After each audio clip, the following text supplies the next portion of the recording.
I'm proud to say na survivor ako ng depression. So, nagdaan ako sa depression kasi talagang yung pagsubok sa buhay ko, yung storm, hindi siya basta-basta. Parang ilang beses kang bagyuhin, ilang beses kang sirain, pero yung uncertainty talagang natural siya eh. Just like yung weather natin, may mga natural disasters. Pero hindi yun yung i-count natin. I-count natin kung ilang beses tayong tumayo, ilang beses nating sinubukan, kasi yung blessing ni Lord nandoon kung paano ka lumaban. And dun ko rin na-realize na sa ilang beses mong pagdapa, doon yung blessing na nanggagaling na bibigyan ka ni Lord ng wisdom.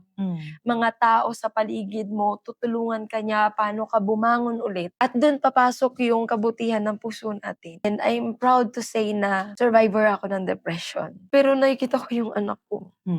Every time na tinitingnan ko siya, sinasabi ko sa sarili ko, hindi pwede. Hindi ko pwedeng gawin sa kanya yung ginawa sa akin ng parents ko.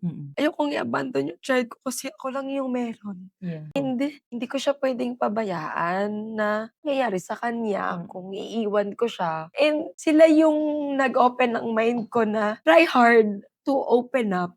Try hard na talk, mag-open up. Kasi mas magaan yung pakiramdam kung meron akong katuwang na mga kaibigan ko, relatives ko, na hindi ako mag-isa. Part ng life natin yan, na talaga nagsastruggle tayo, na may mga problema tayo, hindi lang ikaw. So yung nagre-reflect sa kanila, parang after mong kausapin sila, marirealize mo na yung mundo pala, akala mo, yung problema mo, ganito lang kaliit. Blessed ako na nagkaroon ako ng mga kaibigan na katulad na nagli-lift ng pagkatao ko.